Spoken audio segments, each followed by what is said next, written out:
Dr. Ryan Dunlop and the team at Better Life Dentistry choose to focus on what can be instead of what is. They're transforming smiles and empowering their patients to live life with the quality and dignity they deserve.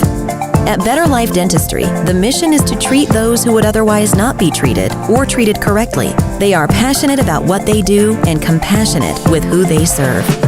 If you've been struggling to smile or you can't eat the foods you once enjoyed, give Dr. Dunlop a call at 559-400-8344. My dental practice is basically a general dentistry practice. There's almost nothing that we can't do in the office, but about 80% of what we do is dental implant and sedation related.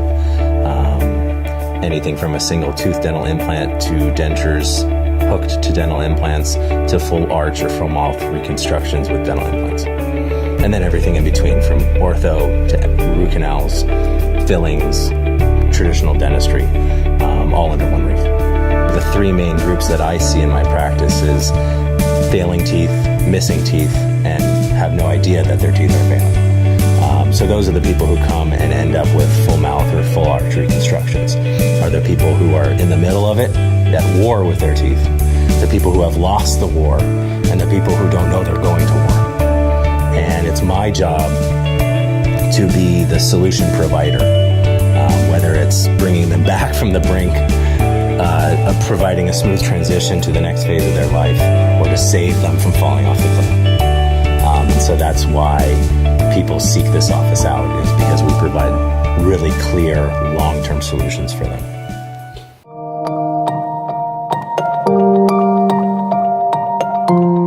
My grandparents moved here in 1898. My dad was in the service, so we moved around a lot, but when he retired, we moved back to Hanford when I was 13 years old. Hanford's a great town, a lot of history, a lot of old buildings, a lot of great people. They have a Thursday night farmers market. It still has the small town feel. I've been doing refrigeration for probably 30 years. I still like my job, something different every day, and you have to think a lot, and pressures, and do the math, and a lot of electrical and problem solving, and that's why I love it, Well, when I was 10, 11, 12, around there, I got hit in the mouth with a baseball bat. And it broke them from the top out. So they put them back, didn't brace them, didn't do anything. So eventually, over the years, they just kind of died. And so I got them fixed, put caps on, and just kind of did the normal, dentist thing, but then they started getting worse. When Steve and I met for the first time, he got out of his car and said hello to me, and he smiled, and I thought, oh my gosh, he's in need of some work. And I just wasn't sure if that was something that I could be okay with. And as I got to know him, I knew that there was much more to him than the smile, but the smile is something that you see right off the bat, and you make a judgment call. That's the first thing I look at when I see somebody. I look at their smile. That's my first impression, just automatically, is whether or not they're going to, be part of my life or be my friend or do whatever. That's the first thing I look at, is to see if somebody's attractive or not. The smile's the first thing, and I never had that. Never, ever. He's a very charismatic and dynamic, smart guy. And his wife, her friends were saying, no, Steve is an A-plus guy. A-plus guy. You just kind of have to ignore his bad teeth. And so she did. She said, this is a great guy. I want to be with him. And I'll just kind of, forget that he doesn't have great teeth. And I think Steve was the same way. He's like, I'm going to be a good guy. I'm going to work hard. I'm going to make good money. I'm going to be a nice person. And I'll just kind of forget that I don't have great teeth. I'll grow a nice little mustache. And, when he came into me, he was looking for the same thing that most guys look for. They want it fast and they want it easy, right? So I think when I was able to tell him that, okay, you're going to go to sleep, you're going to wake up, all your teeth are going to be out, your implants are going to be in, and we're going to attach the lower, you're going to have to wear a denture for the upper for a little while to let it heal. He was was like, okay, when do we do it? Because I read from him that's what he wanted. He wanted it done quickly. He wanted it done efficiently. He wanted it done by one guy, because that's what he does. He's that kind of guy.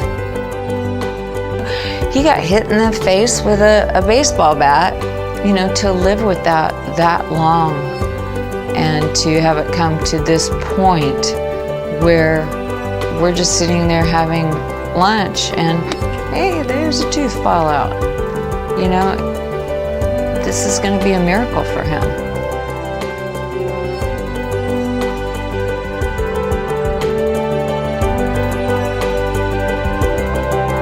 The very first thing I did after I got out of the dentist, I got in my truck, pulled my phone out, took a selfie, and I sent it to my daughters. And they were all excited for me, so it was a pretty cool deal. You know, see, that they were happy for me also.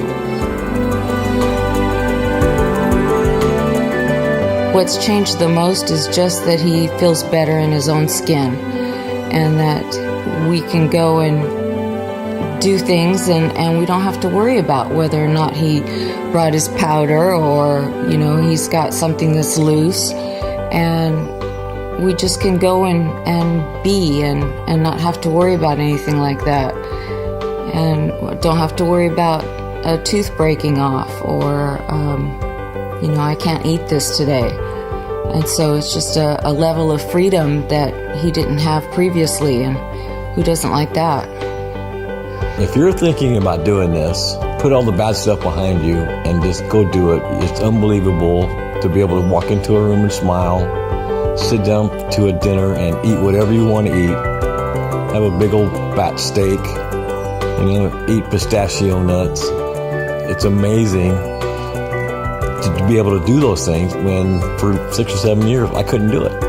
It affects your personal life, it affects your family life, and you know, like, it's just a great finish to, you know, all that pain I went through for 6 or 7 years when I really needed to have my teeth fixed. And now I get to smile. You know, it's a great feeling.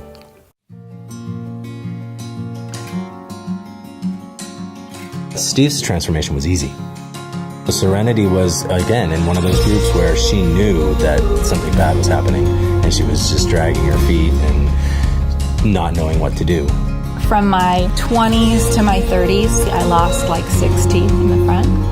I dealt with the pain and missing teeth for probably about 10 years, at least. Grew up in a big family, and you only went if you had an emergency, and it just was not something that was top priority. Of all the things that I love to do, music has always been one of them. So for me, for years, I stopped doing music. I stopped singing in front of anyone because my mouth was so bad, and it's so noticeable at that point. It's just like you're vulnerable, like you don't have a choice. In order to do it well, you have to open your mouth. It's funny because when you're sitting, you know, this close to a student and you're talking to them about how to shape their mouth to make the right sounds vocally, they're watching yours, they're watching you, and they're looking at you, and they're focused on exactly what you're doing, the same way I was super focusing. They do that to understand what they're supposed to do to sing the song. So she ended up in my office really exasperated, ready to go to anywhere, any country, any third world country that would fix this for her at a price she could afford. Everyone else's plans and ideas of what to do were just astronomically expensive. And it just was like, okay, I'm going to go out of the country and do this. I'm going to do this in Puerto Vallarta. That seems like a good plan, right? No, it's not the best plan. So my husband was like, no, put the brakes on. You're not going to go to Puerto Vallarta just because it's cheaper. Let's see what we can do here. There are so many people out there who are suffering, and they don't need to. They can come get this done. They can afford it one way or another. We can figure it out. But I'd rather help more people and then let them suffer out there. My teeth restricted my lifestyle for 10 years. I don't have pictures of myself with my children because I didn't want to be in the picture, because I didn't want to not be smiling, and I didn't want to be smiling. So it was, then I'll just hold the camera and I'll take all the pictures, and then that way I'm never in them. I missed a lot of things because of my teeth. I missed a lot of things I wish I would have been able to do. I wish I had done this sooner because, it's been amazing. I can't. There's just no, like when somebody gives you back your life when you felt like you lost so much of it, it's a huge deal. You don't understand how much a smile changes the way you feel about everything. When that's the one thing you don't have, you don't know how, like, you just feel terrible. It's the first thing people see. It's the first thing people notice. When you talk, when you sing, your kids, my little one, he's 6, he said, "Don't worry, Mom, your big teeth are gonna grow back in." And I'm like, no, they're not, I wish they would. That'd be great. But yeah, it was a long, hard road for me. Her case was challenging, but very rewarding because she's a young, beautiful mother, and she was facing like a world of hurt if she did this wrong. When I first came in, I met Dr. Dunlop, and he said, I don't want to do things the way that you've been told to have them done. He said, I want to do things a different way that's going to be better for you in the long run. He said, I could do what everyone else is offering to do. He said, I could do that, but you're going to be back in my office in 5 years in the same position with different teeth crying again. He said, and I'm not going to do that to you. He said, there's no reason not to do it right and just do it the way it should be done right now. Her case was extremely gratifying because I was able to really preserve her quality of life and not break her budget and work with her. My teeth and the oral hygiene has really put a stop to my life in many different ways. I have not been able to go to school functions because of my self-confidence. I've been married 13 years and I don't remember the last time that we kissed. It's honest to God. I love my husband with all of my heart. But the pain...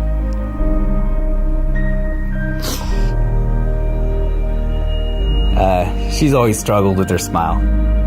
Her teeth haven't been the greatest, so every time she smiled, she'd cover her mouth like this, or if she laughed or yawned or whatever, her hand's always right there in her face. So, yeah, she's been looking forward to this for quite a bit. I'm overwhelmed with pain physically, with my mouth, and emotionally. It's just one of the worst feelings that a person can experience. She's about to go through a wonderful transformation.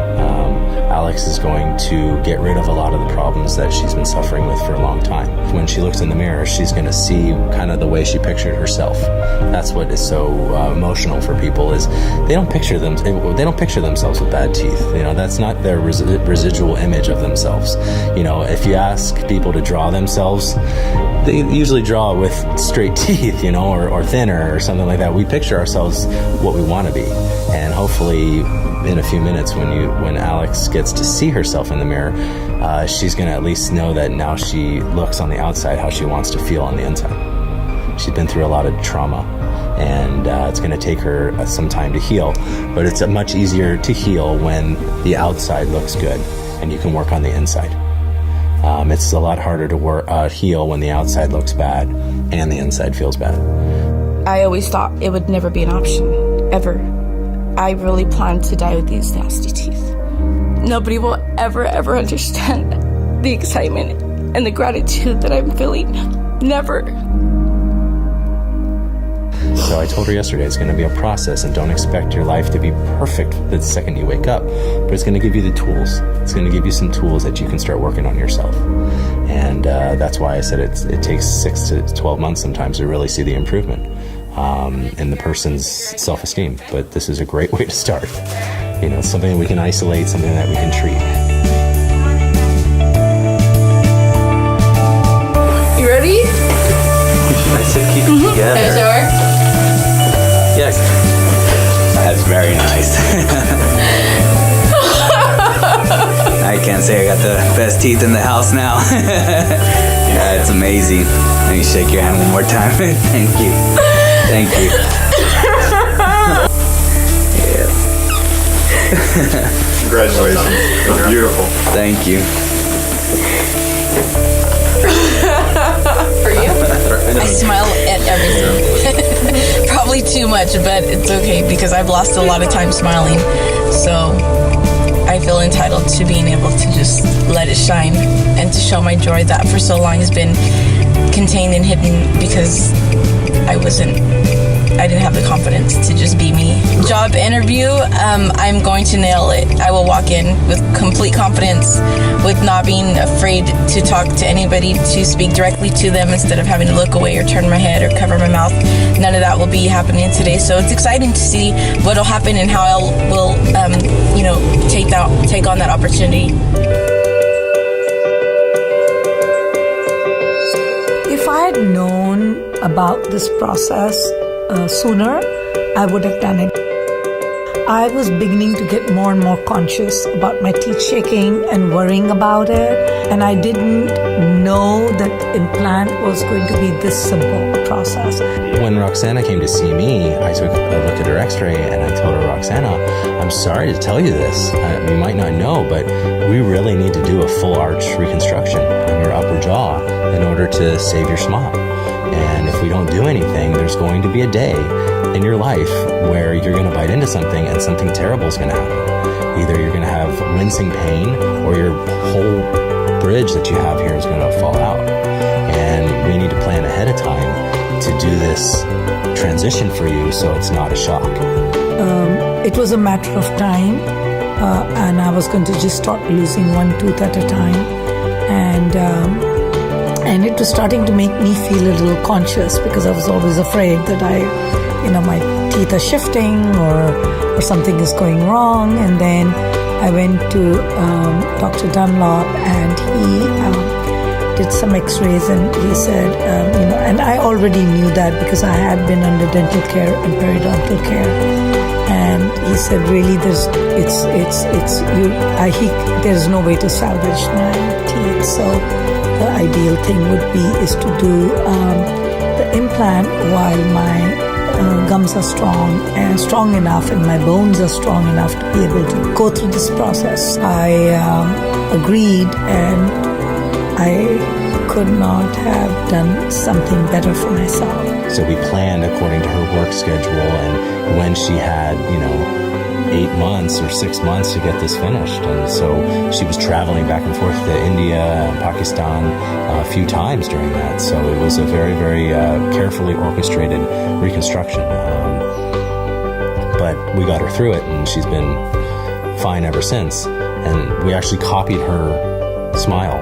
We took impressions beforehand, and then we pretty much copied the tooth position so that she would have very, very little downtime and very little transition time. It's not a procedure that is beyond tolerance in terms of pain. It's not a process that is so lengthy that it's going to take forever to get your final teeth inside you that's going to stay with you permanent. It's like having a natural teeth. I think that the best compliment, and I went and told Dr. Dunlop, actually my daughter told Dr. Dunlop, was that thanks for giving my mom her smile back. And I think that in itself spoke volumes, and I never forgot that because I hadn't even realized I had lost my smile. When I hit about 25, my teeth started rotting. And we put $5,000 in my mouth trying to save them. And it fixed it for about a year. And then I hit 26, 27, and they just deteriorated.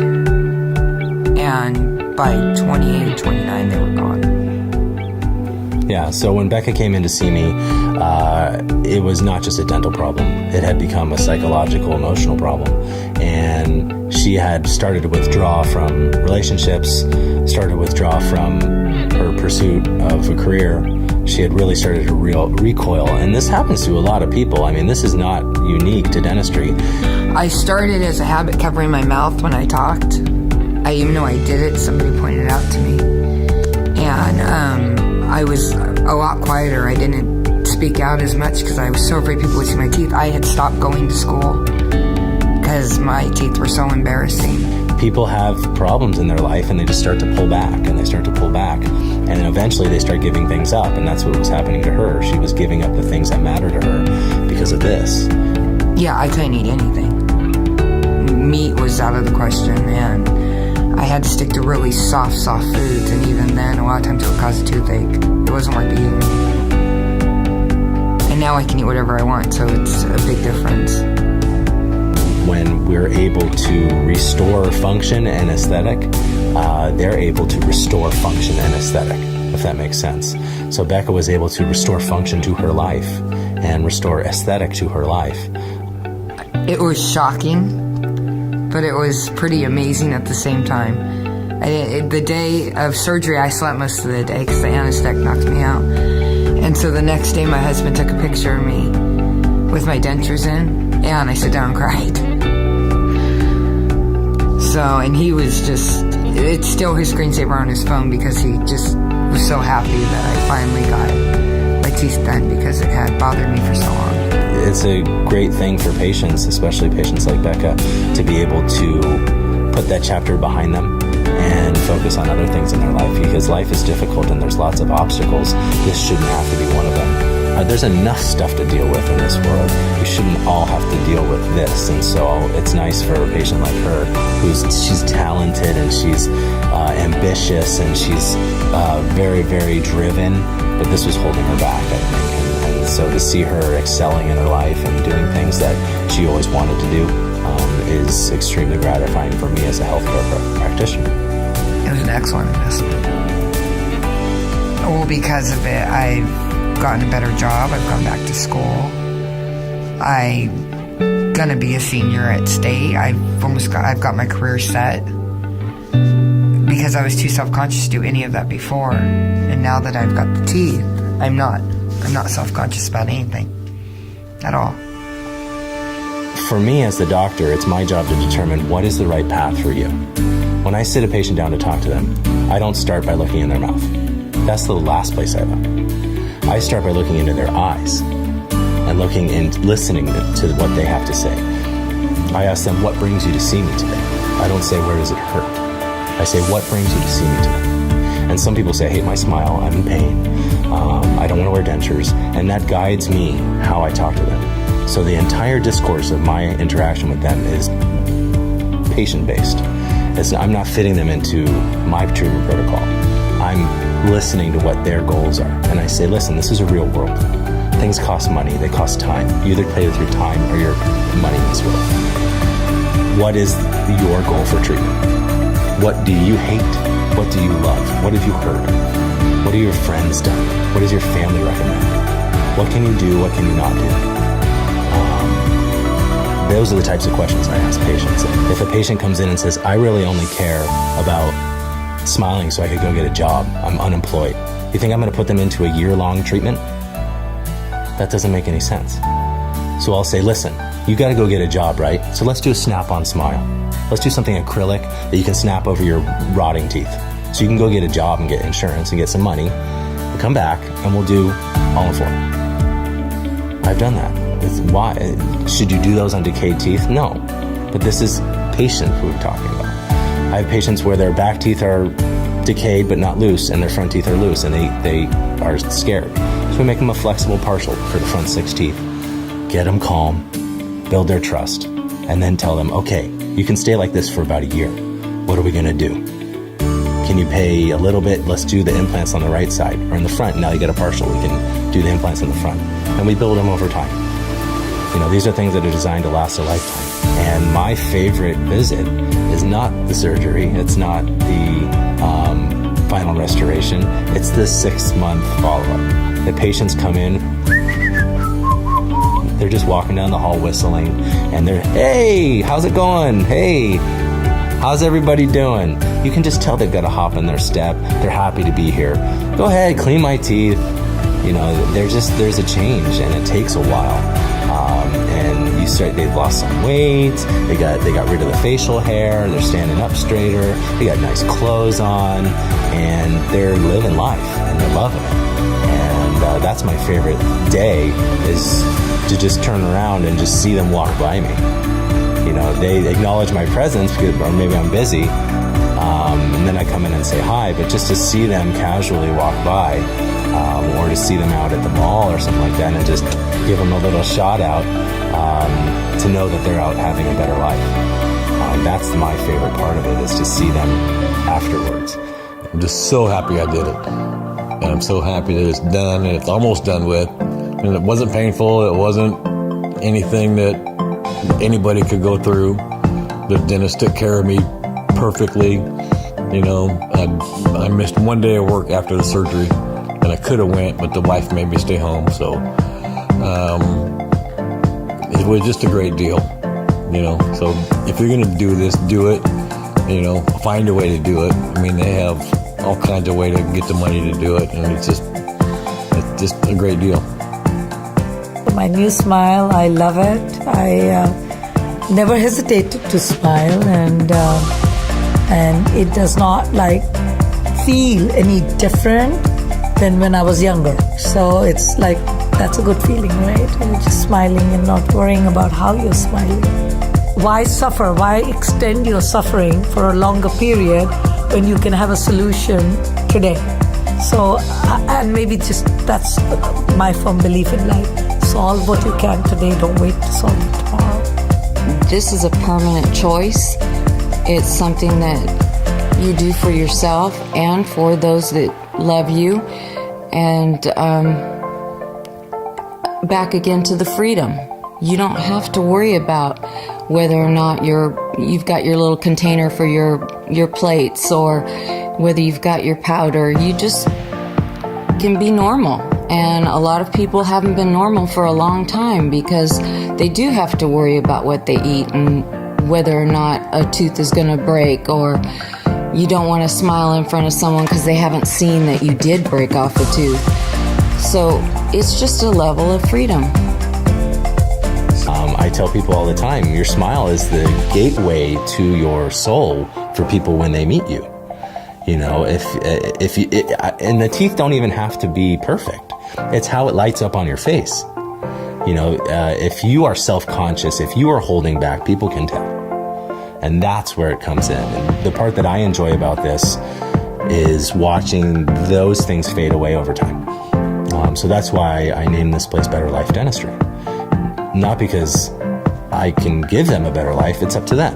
But when they get this work done, they make a better life for themselves. And that allows me to have a better life for myself because I get the gratification. And that allows me to employ people and make their lives better. So it's Better Life Dentistry because we're trying to make this world better by the people we interact with. And I'm just lucky enough to be able to have this skill set to be able to solve this problem for people so that they can be the positive actors in their own lives. Get your smile back. Get your life back. Give us a call today for your free consultation. Dial 559-400-8344.